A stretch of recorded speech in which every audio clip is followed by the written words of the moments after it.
Assalamualaikum warahmatullahi wabarakatuh. Bismillahirrahmanirrahim. Bi husni hadhihi niyyah li ibtigha'il ulumi nafi'ah wa ibtigha'i mardatillahi ta'ala wa rahmatihi fid dunya wal akhirah. Biwasilati wa barakati ta'alumina hadza tafsirul Qur'an. Ya Allah waqdi hawaijana wastajib dungaana ya Allah.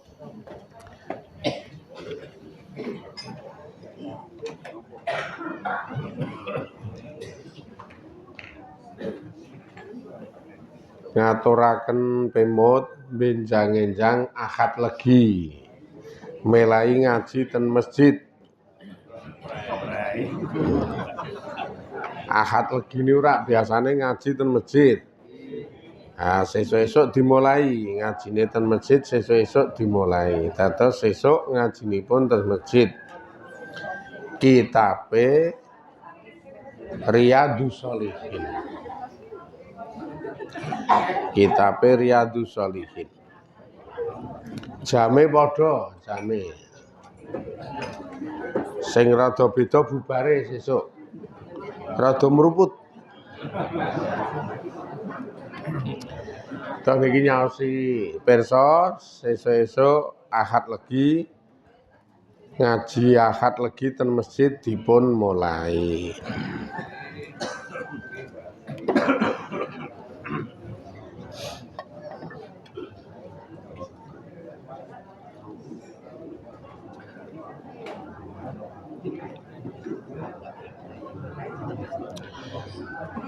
Bismillahirrahmanirrahim. Wa ya qaumistaghfiru rabbakum tsumma tubu ilaihi yursilis samaa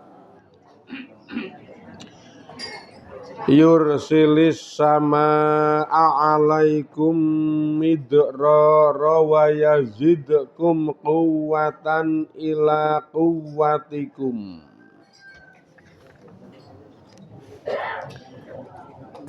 Ila quwwatikum wala tatawallau mujrimin.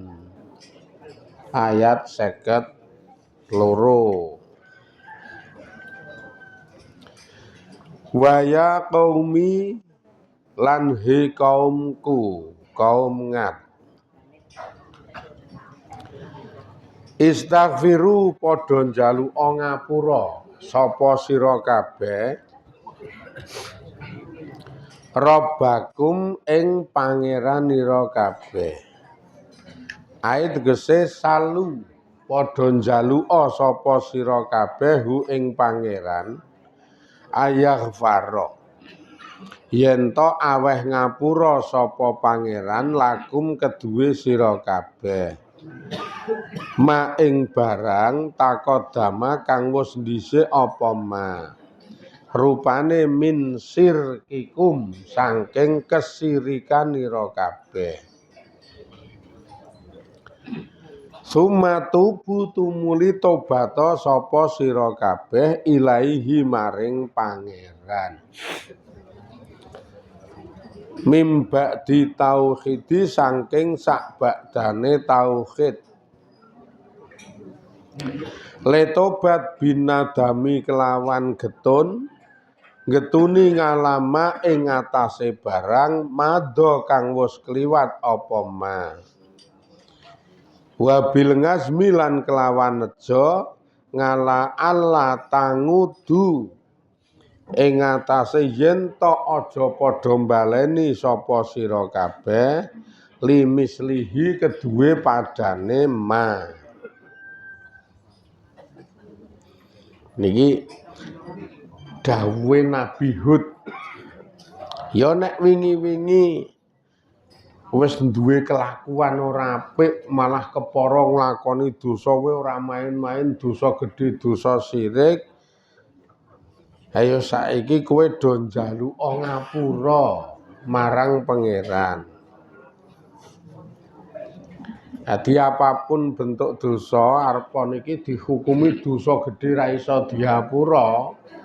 Maksude ra iso diapura niku rak kelakuane ngantek tekan nyawa arep pecat.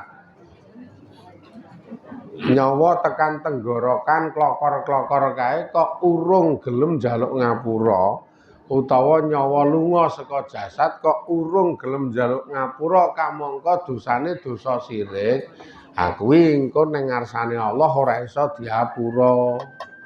Maksude dosa sing ora iso diapura iki ngono kuwi. Ning jenengan duwe dosa syirik, isih meger-meger urip ning alam donya. Ninggalke sirike. Njaluk ngapura saka kelakuan sirik niku, angger urung mati ya tetep diapura kok ya. Wong li njaluk ngapura urung mati. Ki sakniki jenengan nyadar tau sirik terus gelem njaluk ngapura. Diapura karo Gusti Allah diapura. Lah iki nyatane iki lho, kowe njaluk ngapura saka dosa sirikmu. Ayah farolakum matakodama min sirkikum saking sirik kira kabeh. Ya anggere urung mati gelem njaluk ngapura tetep diapura Gusti Allah iki ora itunge. Ora cetil apa-apa ditung apa-apa ditung. Ora udu Gusti Allah sing apa-apa itung. Sing apa-apa itung ki sing dudu Gusti Allah niku.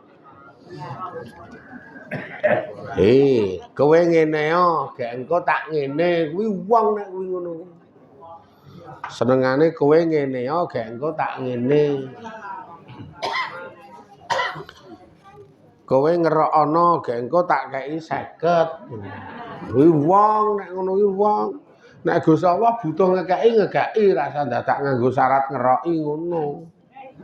Iki gambarane. Mula saurunge do mati arepa wingi-wingi biyen tau duwe dosa gedhe jenenge sirik.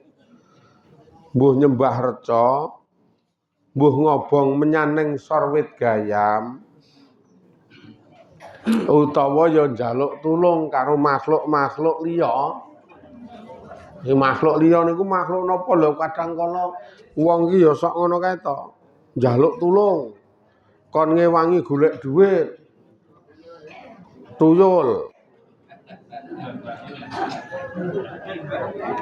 Ya wis rasah akeh-akeh engko ndak kesugihan pokoke ngingu loro.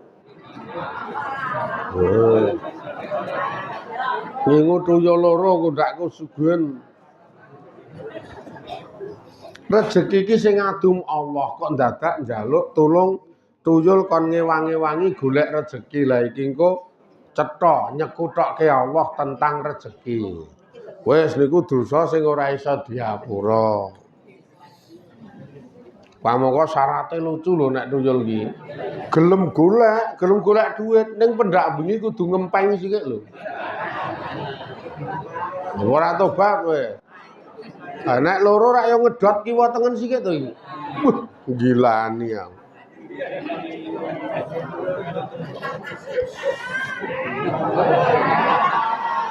Wela anu kok aku yo ngomongi wong-wong kok yo. Moe wong-wong dadi dadak ngedot sik. Halah wis. Gek le golek iki ora kok ngrejekeni wong tuyul iki makhluk ora duwe rezeki kok. Akhire le golek yo ming jikuki nggone wong-wong kuwi. Ketemune ming nyolong jowen. Raya ming sirik dosa gedhe barange haram. Wae rugi sak rugi-rugine wong. Ewa semono kok jenengan iki urung mati gelem tobat dalam arti pokoke laren. Tuyul tak ulihke. Dadi wae tuyul tak ulihke wis gah aku.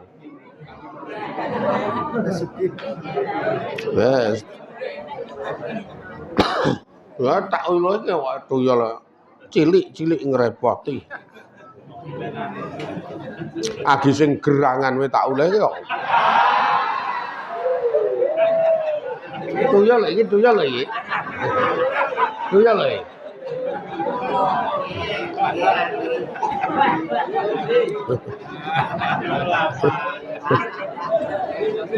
Tak oleh kok.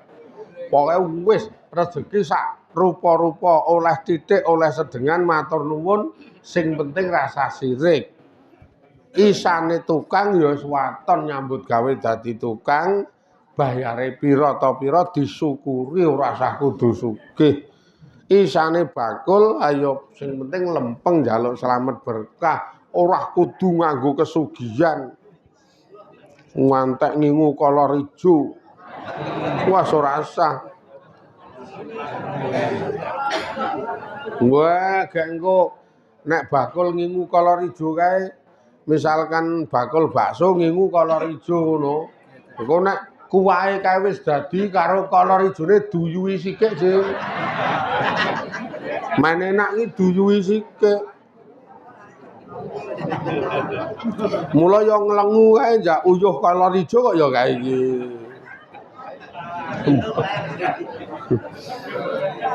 Wenuk kae do tuman. Ning ya hasilnya saka rezeki niku haram, kelakuane jenenge sirik.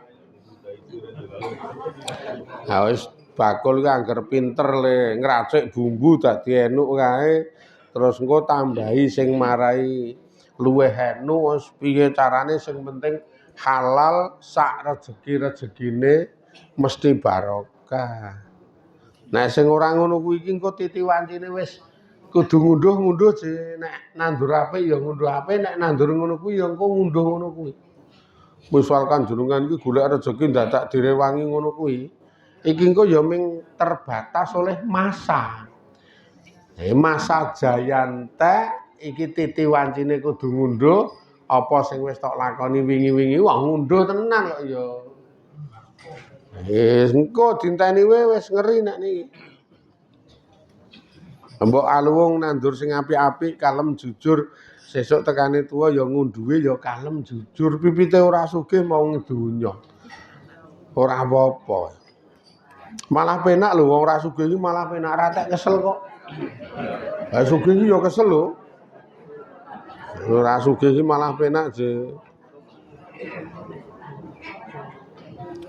Donge ming arep mangan kuwi dadak ngarani. Iki ming arep mangan, ngono kuwi dadak ngarani. Petel bakar gone kaji papat kono.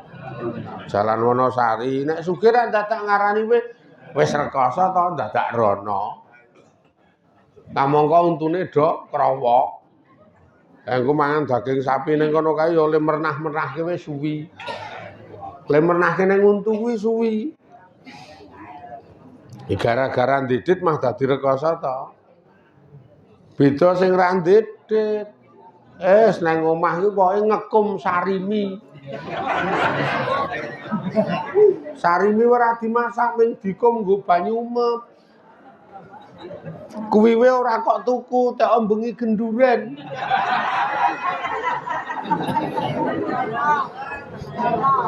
Wong ra duwe iki penake ra elok-elok. Dadi wis apa enenge dialap manfaat ra kangelan ra kerkoso. Ngen-ngene ra adoh. Ngen-ngene ora adoh. Ya ming bar mangan sarimi iki terus rasane kaya kecut kae. Kaya kecut, masalahe weluh ulate sing wedok kok silit ketel. Wae bar mangan sarimi kecut. Ya resiko ora apa-apa, urip ki waton nrimo, angger nrimo ora ayem.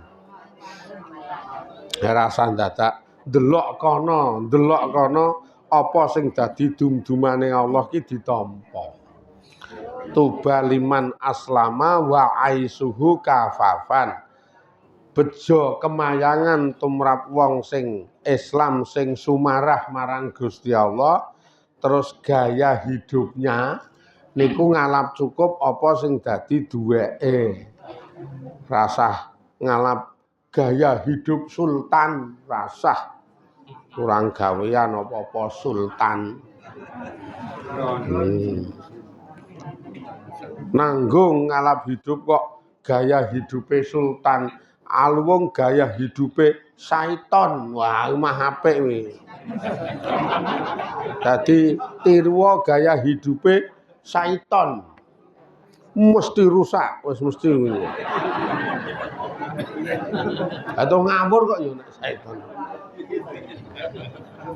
Syaiton ya setan itu ngawur, nek sultan rak gaya hidup ratu dadi sarwa mewah.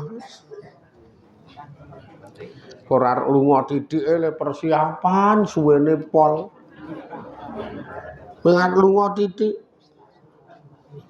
Malah mengarep ngadang sayur keliling we le nyocoke kudunge ro gamise kesuwen. Lah sultan kok ya sultan iki ngono kuwi. Iki wis apal iki engko iki jam 09.00 sayur keliling teko ngono iki jam 7 nyocoke kudung ro gamis kok. Saking akeh. Beda karo sing anu, beda karo sing gaya hidupe apa enenge apa-apa iki ra kepikir kowe ubah ngono iki. Ngerti-ngerti sayur teko, sayur mung maton klepat ngono.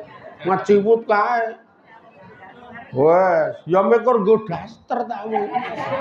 Wis ora tau dipikir piye-piye. Kuwi wis dilalae bagian mburi cemangkol kathok cawet. Wah, iku wae. Basre iki sing mburi cemangkol. Lho karang yo ubek seskeso kok ya.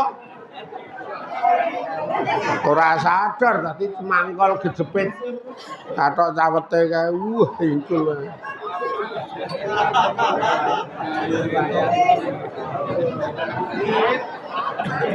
Ngantek bakule sayur sampean ki piye kuwi iki.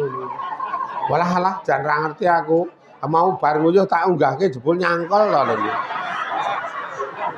Lah muni ngono kuwi wis. Gek bar kuwi yo dienggo pembelaan men ora kesane kleru le omong ya wangun. Alah wis wong tuwa wis ra menarik. Tobat ngrasa.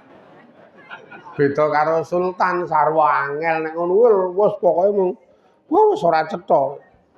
Nek sing model apa enenge ngono mah mung genah. Ngen-ngene iki kaya-kaya los ikhlas ora sarwa digawe-gawe. Beda nek gaya hidup sultan ku apa wae digawe-gawe kok. Apa wae digawe-gawe arep nyumbang ngono ya kudune sandale sing jinjit. Mengarep nyumbang ngantek drijine kram. Wong le jinjit kesuwen kok.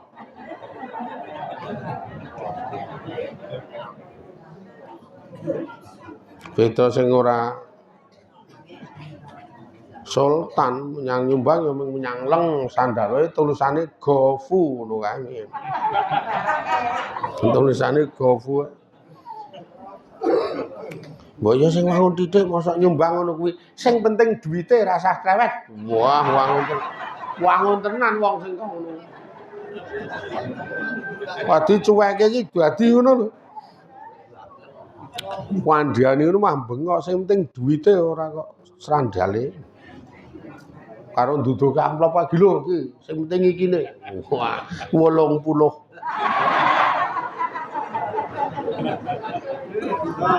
Eketan siji, 20-an siji, 10-an siji.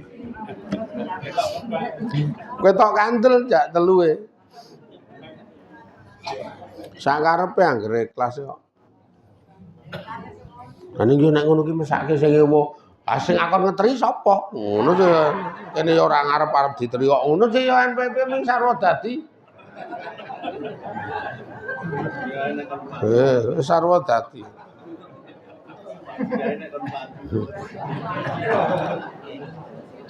Nek kaya kula iki pintere ora padu ning nerangke, kula nek kon nerangke pinter. Lha yo kon jelase pinter. Mula yo omongane payu kok yo ora. Pinter nerangke kok yo ngeten iki. Tur anu, larang suarane larang.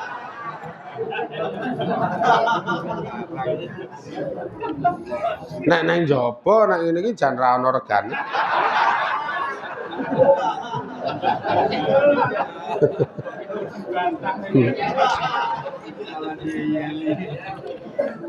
Jaya iki nek engko mulih ngejak salaman nyeket ngono ora apa-apa. Ora e. Aja nek kok ngejak salaman urung bubare mbolos sing ora.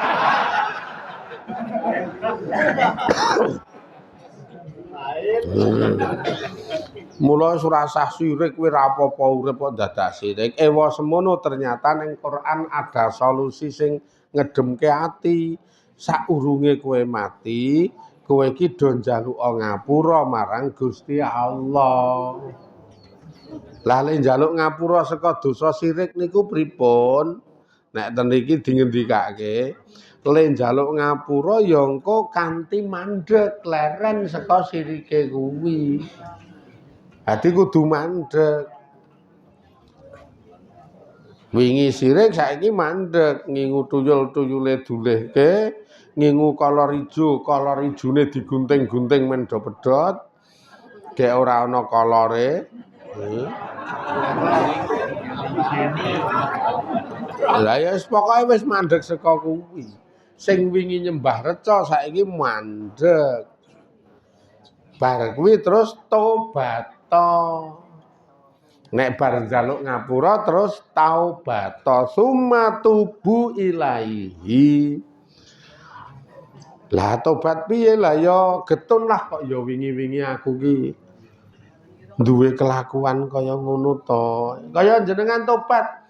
Wujude tobat sekole ninggalke dawuh. Sing sepuh-sepuh niki rak niki jane dalam rangka tobat. Saka biyen-biyen tekan seprene niku do ora gelem ngaji. Pokoke mung ketungkul mbujung jejeke urip karo nuruti urip. Ha saiki mbasan wis tuwa-tuwa terus gelem ngaji nang ati niku rak getun kok ya aku biyen ki ora tau ngaji to. Ngaji we kok ya iki saiki to. Lah niku jenenge tobat ki ngono kuwi, rasa getun wis pokoke arepa saiki ya kae, arepa tuwa kae, arepa radong-donga kae. Arepa lolan lalen pokoke aku arep mangkat terus. Lah kuwi asli tobat ki ngono kuwi. Karena nyejo ora duwe tingkah kaya wingi sing ora apik, malah kepara nyejo nglakoni tingkah sing luwih apik mbangane wingi-wingi niku jenenge tobat. Jenenge nggih tobat. Awale njaluk ngapura terus tobat. Njaluk ngapura niku lafate, tobat niku tingkahe.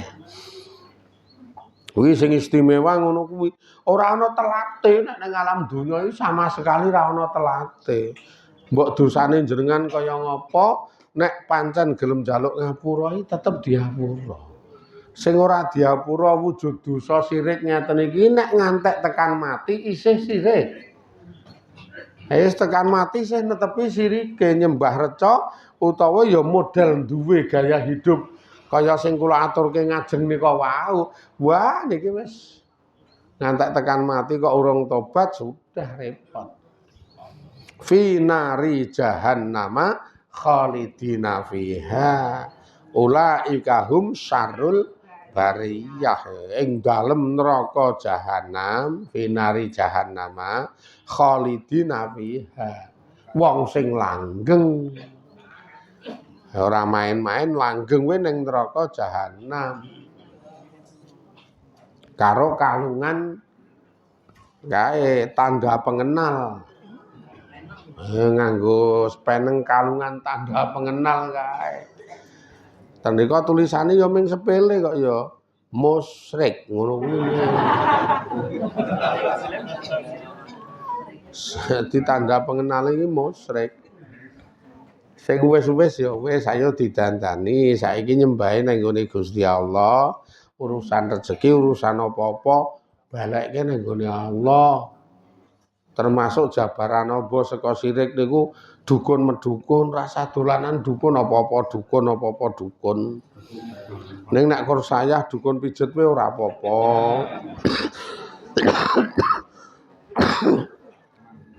Nek kur saya lho, dukun pijet ora apa-apa ning nek sithik-sithik dukun sithik dukun. Kelangan duit 300 sing mlayu ngene dukun. Kur kelangan duit 300, mbasan rampung takon dukun mah bayar 500. Wae ming pekok to ilange 300 bayare dukun 500. Ngono kuwi ya percaya ya mantep kae, Je. Mantep kae. Dukune ya omong iki wis tak trawang, wis tak delok-delok. Sing peteng ireng iki ketoke kok kulonmu. Ngono kuwi Je lha berarti sing jukuk kulonku. Padahal cetok kulone wis sawah kok muni.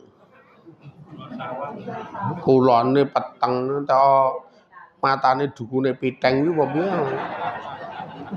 Kena kulone wis sawah kok kulon peteng. Kayak jenengan dapusi ngono ya mantep-mantep. Oh, genah berarti kae. Genah. Nuwun Mbah Dukun. Wis kula percaya, kula yakin. Wong ngono iki 500. Wah. Apa-apa kok dukun, apa-apa kok dukun. Kula anu iki, Mbah Dukun seneng rondone ning angel banget ya. Misalkan ngeten niku, Mbah Dukun ya terusnya lho iki. Iki wis tak sarati, wis tak rapali. Kembang kantil. Lah ya maksude ben ku mantil-mantil. Mula nganggo kembang kantil ditambahi anu Mbang Mlati karo tambahi anu menyan Jawa karo ditambahi anu rambute rondone.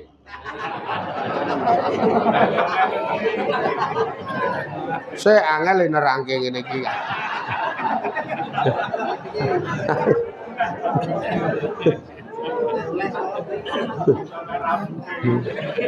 Iki ya lek golek rambut lek angel iki malah.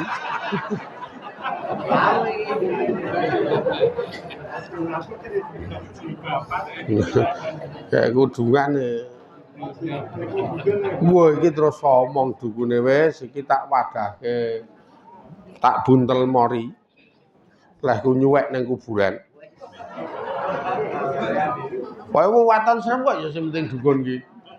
Waton serem. Ambiyen kuburan kok akeh mori wong do nglangse kae. Saiki ora ana mori-morinane. Iki engko pokoke usahakno nek iso selehke nang gone ngisore le turu. Wah, lha le marandana le mlebu rono piye?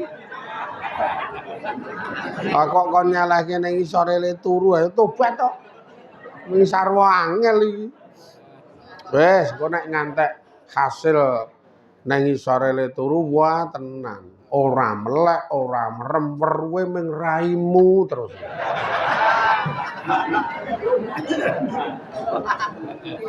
Sesaya ora mutu dukune iki.